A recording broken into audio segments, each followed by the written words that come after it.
There are teachings that never truly disappear. They only sink beneath the noise of the world, waiting for the right moment to surface again. The teaching we explore here belongs to that quiet category, the kind that does not shout or demand attention, but instead reveals itself the way a hidden pattern in the stars emerges only to those who allow their eyes to soften, who permit the night sky to speak in its own ancient dialect. In every era, there are whispers of map, an internal architecture, a cosmology of the spirit, that gestures toward a possibility that what we call the afterlife is not a distant realm, but an extension of an inner terrain we have carried within us since the first moment consciousness awakened. This map is not drawn on parchment or carved into stone. It is engraved into the subtle movements of awareness itself.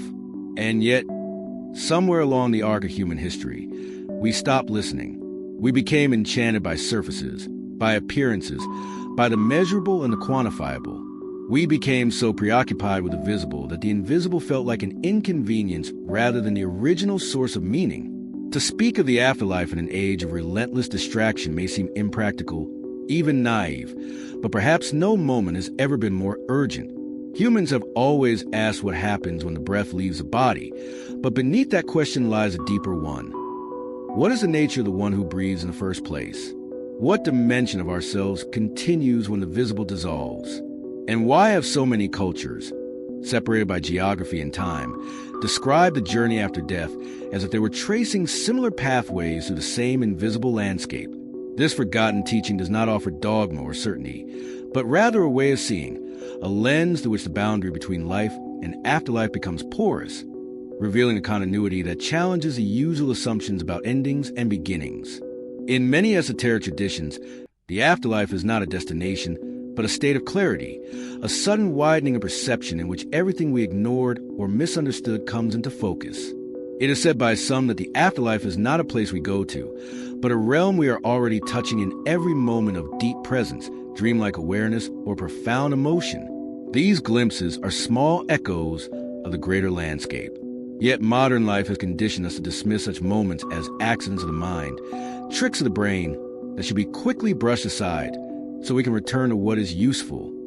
The forgotten teaching argues the opposite, that these moments are the compass points, the faint outlines of the map we were meant to follow. Imagine, for a moment, that your consciousness is not confined within the body, but envelopes it like a luminous field. When the body dissolves, the field remains, continuing its movement through a realm shaped not by physical laws, but by the patterns of thought, intent, and memory. In this view, the afterlife is not foreign. It is familiar. It mirrors the interior landscapes we cultivate or neglect throughout our lives. Fear, attachment, longing, compassion, clarity all become the architecture of the realm we enter. Where you find yourself after is not determined by cosmic judgment, but by resonance, by the frequencies your life has continuously attuned you to. The map is made of your choices, your emotions, your attention. But here lies the forgotten part. The teaching insists that we are not passive wanderers on this journey. We are cartographers. Every moment of awareness, every act of introspection, every struggle to see through illusion expands and clarifies the map. The afterlife begins to look less like a mystery and more like a continuation of a terrain we have been shaping since birth. Yet many of us have never learned how to read these subtle contours because the world encourages us to look elsewhere, to chase goals that evaporate upon arrival, to build identities that cannot follow us beyond the threshold of death. What if the real preparation for the afterlife has nothing to do with piety or ritual, but everything to do with remembering how to navigate the inner world with honesty and awareness? Across ages, mystics describe this teaching in metaphor, a river of luminous memory, a bridge woven from the threads of intention, a gate that opens only when one has learned to recognize oneself beyond form. These are not literal places, but symbolic representations of transitions in consciousness. They hint that the afterlife is not a singular realm, but a layered one, with each layer corresponding to how deeply we understand our own nature. In this framework, death is not a rupture, but a shift into a more transparent dimension where the mind encounters itself fully, no longer shielded by the distractions of the physical world. The modern world, however, often treats death as an interruption, an unwanted endpoint. Much of our fear comes not from the unknown itself, but from a fragmentation of old wisdom traditions that once offered guidance for navigating this inner landscape. This forgotten teaching gathers the fragments, the metaphors, the insights that have drifted across cultures and restores them into a cohesive narrative. That the afterlife is not a place to fear, but a realm to understand, a realm shaped by the same consciousness we experience now, only unveiled and intensified. To explore this teaching is to step into the space where philosophy and mysticism overlap, where psychology meets myth, where the boundaries between self and universe blur into a single continuum. It asks us to regard life not merely as preparation for death, but as the first chapter of a much longer unfolding. It invites us to see death not as disappearance, but as an expansion into a wider field of awareness. And it whispers a provocative possibility, that the journey after death may reveal more about who we truly are than the years we spend anchored to the physical world. With this introduction, the journey begins, not toward answers that close the mind, but toward insights that open it.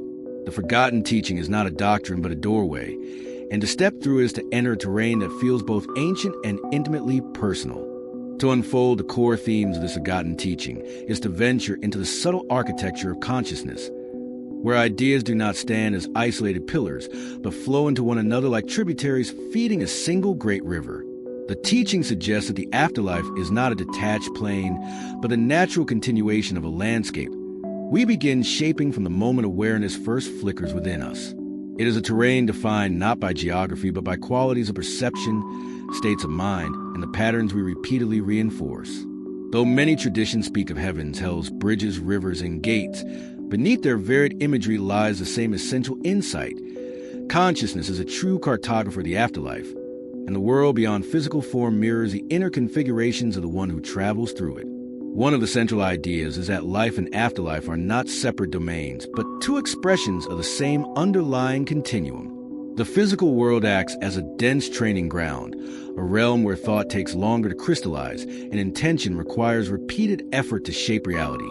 Here, energy moves slowly, and we learn patience, humility, focus, and resilience. The afterlife, however, is described as a realm of rapid manifestation where thought and experience merge almost instantly, where the patterns we carry internally become the environment around us. This is why, in the teaching, self-awareness is not merely a virtue, but a navigational skill.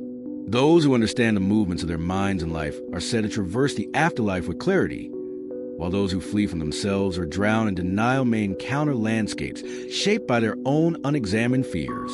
Another guiding idea proposes that the afterlife is less a location and more a spectrum of clarity. On one end of the spectrum lies confusion, where the mind still clings to the remnants of physical identity and cannot fully understand what has changed. On the other end lies lucidity, where consciousness perceives its own vastness without distortion, and the self recognizes that it is not limited by form. The forgotten teaching uses metaphors to describe these states: the fog and the clearing, the dim cavern, and the sunlit meadow. But all these metaphors point to a single principle. Clarity is a currency of the afterlife.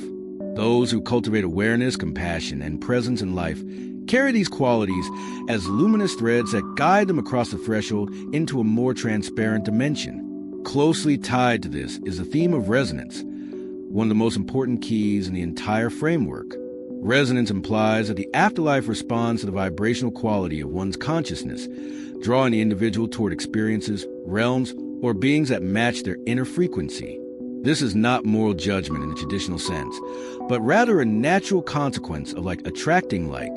A person steeped in guilt, fear, or anger naturally gravitates toward states that reflect those conditions, not because they are punished, but because those frequencies feel familiar and comfortable in their own strange way.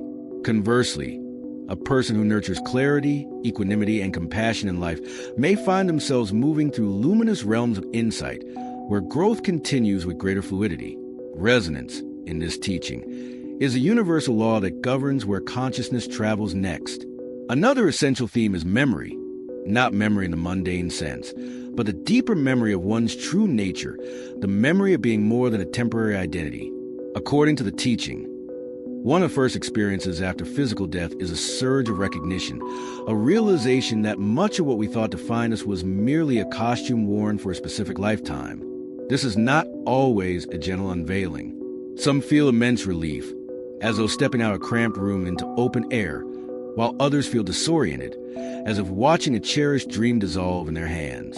Yet through this dissolution, a more ancient memory emerges, the recognition that consciousness is not ending but returning to a wider field of awareness it once knew intimately. The afterlife is described as a place where this deeper memory grows stronger the more one allows the illusions of separation to fall away. A fourth concept, perhaps the most mysterious, is the idea of thresholds. Throughout the teaching, thresholds serve as symbolic moments of transition, points where consciousness must relinquish an attachment or awaken to a higher understanding before it can continue its journey. These thresholds appear in countless myths as bridges, gates, fairies, and guardians, but here they symbolize psychological and spiritual breakthroughs. To pass through a threshold is to let go of a layer of self-identification that no longer serves a journey. Some thresholds require courage, others require surrender, and still others require clarity. Each one marks a shift from one layer of perception to a deeper one, as though peeling away veils that obscure the true map. Underlying all of these ideas is a final, and perhaps most profound theme. The afterlife is shaped not by external decrees, but by inner truth. The teaching asserts that reality becomes honest upon death. Nothing can be hidden, not because some higher force demands confession, but because consciousness becomes transparent to itself. Fear reveals its root. Desire reveals its origin. Love reveals its depth. Every unexamined pattern and every luminous fragment of awareness becomes visible. In this clarity, the map of the afterlife unfolds exactly according to one's inner landscape, not as punishment or reward, but as the most natural expression of who one truly is beneath all disguises. These core themes combine into a cohesive worldview in which the afterlife is neither mystical fantasy nor rigid doctrine, but a living extension of consciousness itself. It is a realm where illusions dissolve more quickly, where truth rises more easily, and where the self encounters its own essence without the buffering layers of physical existence. Understanding these themes is not merely an intellectual exercise. It is a way of preparing the mind to recognize the deeper continuity between life and whatever follows. To comprehend the map is to walk through life with greater clarity, knowing that every moment of awareness is a stroke upon the canvas of a landscape that will one day surround you completely.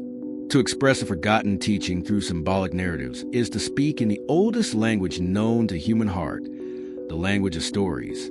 These narratives are not meant to be taken as literal histories, nor as simple metaphors, but as mirrors that reveal the deeper architecture of consciousness. They act as bridges between the seen and unseen, offering shapes to truths that cannot be confined to rigid definitions. Through these stories, the veiled map of the afterlife becomes a landscape one can sense, not merely imagine, as though listening to faraway echoes of a place we somehow already know. One of the most ancient symbolic tales describes a traveler who wakes in a vast field of shimmering light. In the story, the traveler has just crossed the threshold of physical death, though he does not yet understand what has happened. The field appears to be endless, yet its contours shift subtly depending on where he directs his attention. When he feels fear or clings to memory, the field grows dim, and shadows rise from the ground like forgotten fragments of the past. When he breathes deeply and turns his awareness inward, the field brightens and pathways appear, glimmering threads that guide him toward clarity. The lesson woven into this narrative is that the afterlife responds instantly to the quality of one's consciousness. Light and shadow are not opposing forces, but reflections of inner states made visible. The field is the first realm of the afterlife, a place where the mind encounters itself without disguise. Another symbolic narrative speaks of a river, not of water, but of memory. This river flows through the afterlife like a silver vein, carrying the essence of every moment one has experienced. In the story, souls approach the river when they are ready to understand their own journey more deeply. The water reflects not events as they occurred, but the intentions, emotions, and truths beneath them. For some, the river appears turbulent, its currents swirling with unresolved conflicts or heavy attachments. For others, the river is calm and clear, revealing patterns of compassion, insight, and growth. When the traveler drinks from the river, he does not merely remember. He sees the hidden architecture of his life, the ways in which love shaped him, the wounds he carried, the patterns he repeated, and the moment of awakening that blossomed quietly in the background. The river symbolizes the unveiling of self-knowledge, the moment when illusion loses its grip and authenticity emerges. A third narrative tells of a bridge woven from threads of intention. It is said that everyone must cross this bridge before entering the deeper realms of the afterlife. The bridge is delicate, almost invisible, and it changes form based on the traveler's state of being. For those who lived in contradictions, who said one thing but believed another, who acted out of fear while pretending confidence, the threads become unstable, vibrating with tension. For those who cultivated sincerity, even imperfectly, the bridge becomes stronger with every step. The teaching hidden within this image is that truthfulness with oneself is not merely a virtue, but a structural foundation. The afterlife does not favor perfection. It responds to honesty. On the bridge, every contradiction unravels and every hidden truth comes forward, not as judgment but as a necessary realignment. Only by acknowledging oneself fully can the traveler continue with clarity.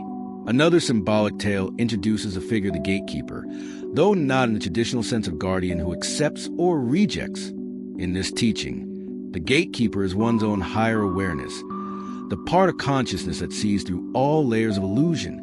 The gatekeeper appears to travelers not as a being separate from themselves, but as an emanation of their deepest wisdom.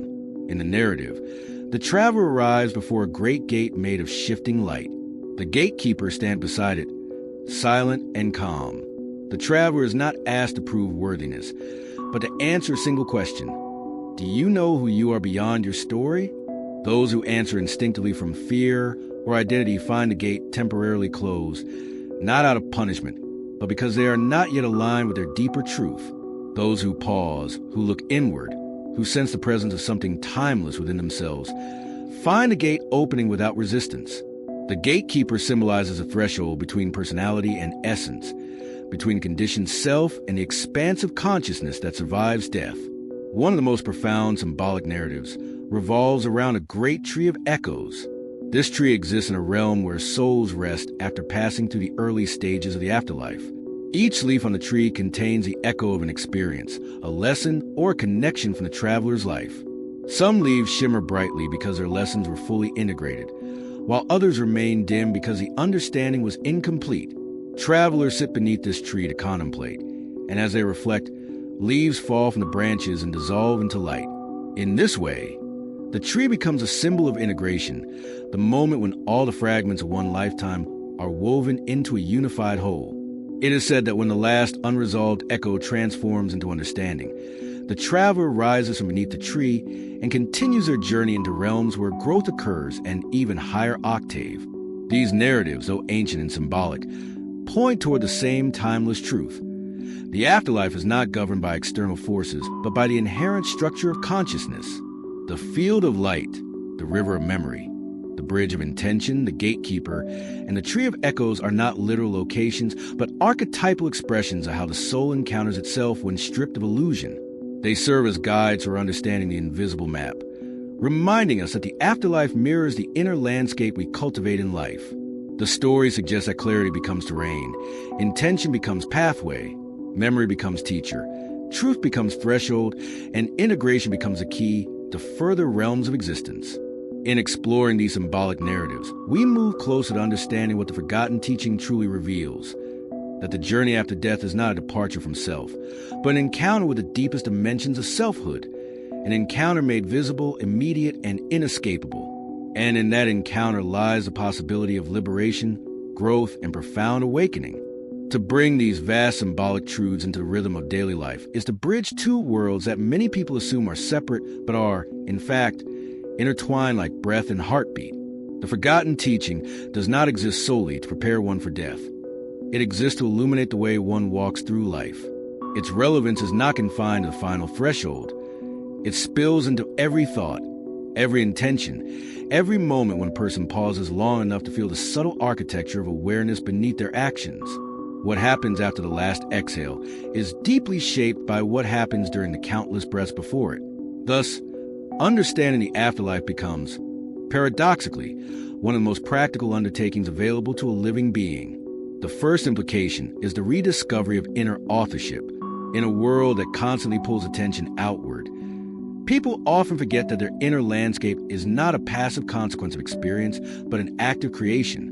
The teaching proposes that every moment of self-awareness strengthens the internal capacity to navigate the afterlife. When someone learns to observe their emotions without drowning in them, they are practicing the same skill that will help them move to the field of light. When someone chooses sincerity even in small matters, they are weaving stronger threads for the bridge of intention. When someone reflects deeply on their own motivations, they are already sipping from the river of memory, cultivating the clarity that will one day guide them across the threshold. These are not grand spiritual feats. They are subtle shifts toward greater presence, and each one plants a seed that will grow into guidance when the physical world falls away. A second implication arises from understanding resonance. The world beyond the body responds to the quality of consciousness, and so does this world, though more slowly and with greater inertia. People often misinterpret the delays of physical reality as proof that their inner state is irrelevant, when in truth the physical realm simply moves at a slower frequency. The forgotten teaching invites a different way of living, to treat every thought, emotion, and intention as a shaping force. Choosing compassion alters the inner landscape just as surely as planting a seed alters a garden. Holding on to anger, resentment, or fear creates structures within the mind that may become the first obstacles encountered in the afterlife. The principle of resonance, when integrated into daily life, encourages individuals to cultivate the frequencies they would wish to inhabit eternally. This is not a call to perfection, but a call to honesty, because the afterlife reveals what resonates rather than what is performed. A third implication involves the practice of remembrance. As the teaching suggests, the afterlife begins with the unveiling of identity, the dissolving of everything that was temporary or externally assigned. To prepare for this, one must learn to remember oneself beyond the stories constructed by society, family, or fear. Practices such as deep reflection, meditation, or simply spending time in quiet allow a person to reconnect with their essential nature. Even a moment of profound silence in the middle of a chaotic day is a rehearsal for the clarity one will need when stepping into the river of memory. The more often a person touches that inner stillness, the more familiar it becomes, and the easier it will be to recognize their true self when the outer layers fall away. The forgotten teaching also speaks to the importance of resolving emotional echoes in life rather than postponing them. The Tree of Echoes symbolizes a stage in the afterlife where unresolved lessons rise gently but insistently to meet the traveler. In the physical world, these same echoes manifest as recurring patterns, repeated mistakes, unhealed wounds, or relationships that keep circling back to the same point. Integrating the teaching means learning to see these patterns not as punishments but as invitations. When someone recognizes a recurring emotional echo and chooses to face it with openness, they lighten the load their consciousness will carry into the next realm. They make the work of integration smoother, both in life and beyond it. There is also a profound real-world implication in the concept of thresholds. Life offers countless thresholds long before death. Moments where one must let go of an identity, release an attachment, or confront an uncomfortable truth. Each threshold passed in life strengthens the ability to move through the thresholds of the afterlife. People often fear change because they imagine it as a loss, but in the forgotten teaching, change is preparation, a gradual training that teaches consciousness how to transition, how to surrender without collapsing, how to open without fracturing. To embrace change in life is to ease transition in death. The teaching's emphasis on clarity naturally leads to the implication that awareness should be cultivated through deliberate practice. Awareness is not merely reflective, it is transformative. When someone becomes more conscious of the motivations behind their actions, the texture of their thoughts, or the quality of their inner resonance, they begin to shape the terrain of their future with intention rather than accident. The afterlife becomes less of an unknown and more of an extension of one's inner work. In this way, spiritual insight becomes practical. Clarity in life becomes clarity in the afterlife. Perhaps the most powerful implication is a shift in how one perceives existence itself. To truly integrate the teaching is to understand that life is not a prelude to oblivion, but a chapter in a vast unfolding. This realization softens the grip of fear and sharpens the sense of purpose. Actions become more meaningful, relationships more profound, and inner growth more urgent. The fragility of life no longer seems like a flaw, but like an invitation to pay attention. Death ceases to be an ending and becomes a continuation, a widening of the story rather than the closing of a book. This perspective naturally influences how one treats others as well. If every consciousness carries the same luminous potential and will walk its own path through fields of light, rivers of memory, and thresholds of awakening, then compassion becomes the most sensible response to suffering, misunderstanding, or conflict. No one's journey ends here, and no one's struggles occur in isolation. The forgotten teaching reminds us that everyone we meet is sculpting their inner map, just as we are. This realization opens a heart in ways that transcend moral obligation. It becomes a recognition of shared destiny. Living with this awareness does not remove the challenges of life, but it frames them within a grander context. Difficult moments become opportunities for growth rather than sources of despair. Loss becomes a shift in form rather than a disappearance. Fear becomes a signal rather than a prison. The forgotten teaching does not promise an escape from human experience. It promises a deeper understanding that infuses that experience with meaning. As these insights settle, the forgotten teaching becomes less a distant spiritual doctrine and more a living compass that guides every decision, every interaction, every quiet moment of reflection. It teaches that preparing for the afterlife is not a task reserved for final days, but continuous practice that interweaves with every breath. To conclude the journey through this forgotten teaching is to return, in a sense, to where we began, the quiet recognition that what lies beyond the threshold of death is neither foreign nor arbitrary. It is familiar, intimate, shaped by the same consciousness that moves through us in every moment of living. The afterlife is not a distant realm governed by unpredictable forces. It is a continuation of an inner landscape we have been building since our awareness first awoke in this lifetime. The teaching, forgotten by many but preserved in fragments across cultures and eras, reminds us that the true map of the afterlife is drawn not by external authorities, but by the subtle architecture of the self. As all the symbolic narratives, core themes, and practical implications converge, the teaching presents a unified perspective. That life and afterlife form a seamless continuum. The body may begin the journey, but the mind completes it. The heart shapes it. The soul recognizes it as home. Every moment of insight expands a map. Every act of compassion softens the terrain. Every confrontation with fear dissolves obstacles. And every remembrance of inner truth illuminates the path ahead. The afterlife becomes not a realm of reward or punishment, but a mirror reflecting the deepest patterns of one's consciousness. The luminous and the shadowed, the integrated and the hidden, the resolved and the unresolved. In this light, the forgotten teaching becomes more than a philosophical framework. It becomes a call to live with intention. It teaches that existence is a dialogue between the physical and the intangible, the temporary and the eternal, the self we perform and the self we truly are. It suggests that to live consciously is to travel well, and that to travel well is to prepare not only for death, but for profound awakening that follows. The afterlife, far from being a distant mystery, becomes an invitation to take responsibility for the inner world we cultivate now. This perspective transforms not only how one views the future, but how one engages with the present.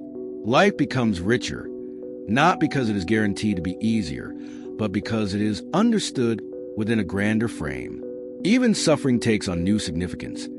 It becomes part of the shaping of the map, a place where strength is forged, where understanding deepens, where compassion blossoms through lived experience. The challenges we endure are not loss of time. They become part of the terrain that supports us when the physical world dissolves. Nothing is wasted. Nothing is without meaning. At the same time, the teaching encourages a profound humility. It reminds us that consciousness is far greater than the personal narratives we cling to, that the self extends beyond the edges of individual identity. The afterlife, in this view, is a realm where these narrow boundaries dissolve, revealing a broader field of awareness, where connection replaces separation and clarity replaces confusion. To glimpse this truth, even briefly, is to recognize that every person we encounter is walking a parallel journey, shaping their own inner map, navigating their own shadows, nurturing their own sparks of awakening. With this realization, compassion becomes not an obligation, but a natural response, a way of honoring the shared path. The transformational call of this teaching is not to withdraw from the world, but to engage with it more deeply, with greater awareness and sincerity. It calls us to refine the quality of our thoughts, not out of moral rigidity, but out of recognition that these thoughts will form the terrain we one day travel through without the buffer of physical matter. It invites us to choose clarity over illusion, presence over distraction, truth over performance. It encourages us to confront our fears gently, to resolve old wounds patiently, to create harmony where there is discord, and to recognize the inner light that persists even in moments of darkness. This call does not require renouncing the world, but embracing it through a clearer lens. It does not demand perfection, but authenticity. It does not promise a life free of struggle, but offers a way to understand struggle as part of the soul's expansion. It does not promise eternal bliss, but offers something deeper: continuity, coherence, and the sense that the journey continues far beyond what the senses can perceive. To integrate this teaching is to live with the awareness that death is not an end but a transition. It is to recognize that the afterlife is not a realm to fear, but a realm to prepare for, not by accumulating beliefs, but by cultivating clarity. The more one understands one's own mind, the more gracefully one will travel through the layers of consciousness that unfold after physical life. The more one nurtures compassion, the more luminous the next realm becomes. The more one remembers the deeper self beyond temporary identity, the easier it will be to navigate the thresholds that await. In the end, the forgotten teaching does not claim to reveal the entire mystery, only to point toward the architecture that underlies it. It offers metaphors, not maps, insights, not doctrines, guidance, not commandments. It encourages each person to walk the inner terrain with courage and curiosity, knowing that every step taken in awareness is a step toward a clarity that guides all souls through the afterlife. It asks us to live not as though time is running out, but as though consciousness is expanding layer by layer into realms that stretch far beyond the boundaries of the visible world. And so the journey closes here, not with finality, but with an opening, an invitation to continue exploring the subtle landscapes within, to cultivate the qualities that illuminate the path ahead, and to recognize that the map of the afterlife is, in truth, the map of oneself. All that remains is to walk with intention, knowing that every step taken in consciousness becomes a light in the next world, a beacon that guides, reveals, and ultimately returns us to the vast field of awareness from which all journeys begin.